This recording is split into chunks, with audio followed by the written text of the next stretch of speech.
Professor, eu fiz em forma de tópicos para o senhor. Aí eu vou explicando. Vou começar com metais. Os metais, eles têm a ligação metálica, a ligação forte.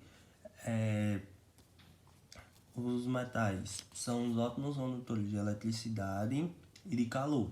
Por quê?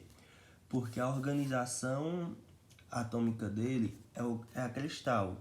É como se o núcleo tivesse aqui e ele tivesse coberto de repleto de cargas positivas e negativas sem ordem.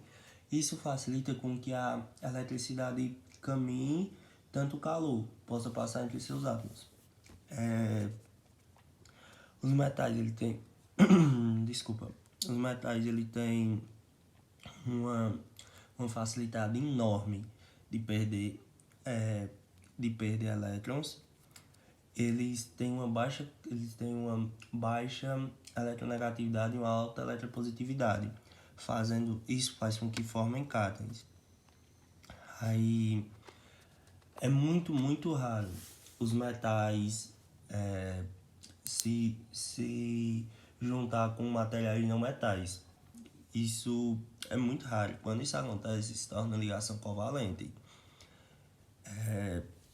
Os metais são materiais rígidos, só que eles são maleáveis, são moldáveis e eles podem ser cortados.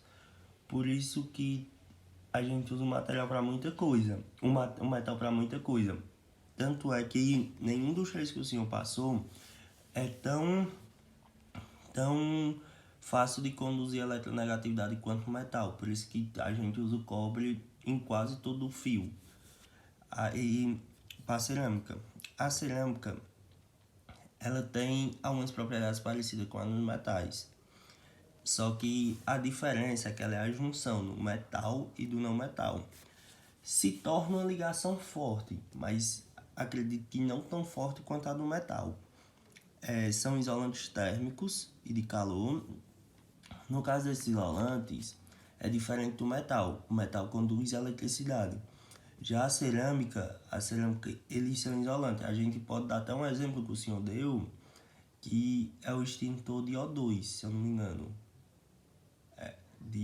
O O2 é de CO2, que ele é usado em incêndios elétricos, porque ele é isolante elétrico. Aí tem um alto ponto de fusão. A ligação dele é iônica, que são de cargas opostas. É uma ligação extremamente forte também. E uma coisa interessante que eu achei,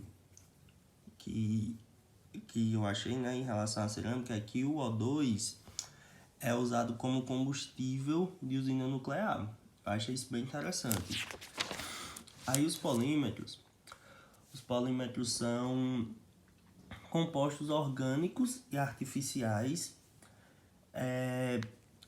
e basicamente é feito à base de carbono e hidrogênio, os mais comuns. Eles são feitos à base de pressão e temperatura.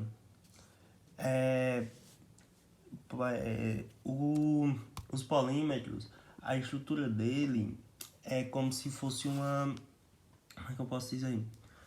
Uma colmeia, entre aspas. Acho que o senhor vai entender. Eles são entrelaçados. São pequenos átomos juntos que formam os polímetros. Aí esses polímetros podem ser artificiais e naturais. Um exemplo de polímetro artificial é a garrafa PET. E esses polímetros a gente usa em quase tudo. Por quê? Porque eles são resistentes à mecânica, que é a pancada, né? São resistentes a choque, essas coisas. E também eles não reagem. Como assim? O PET, por exemplo. O PET, quando você coloca refrigerante, quando você tem água dentro, ele não vai reagir, ele não vai soltar nenhuma química. E são maleáveis e são leves, né? Tem uma densidade baixa. O metal, confundi. Os polímetros, eles têm e o natural, né? Os polímetros natural, um exemplo é o algodão, porque é a cadeia. É um átomo interligado a outro. Aí, eu acho que é só isso, professor.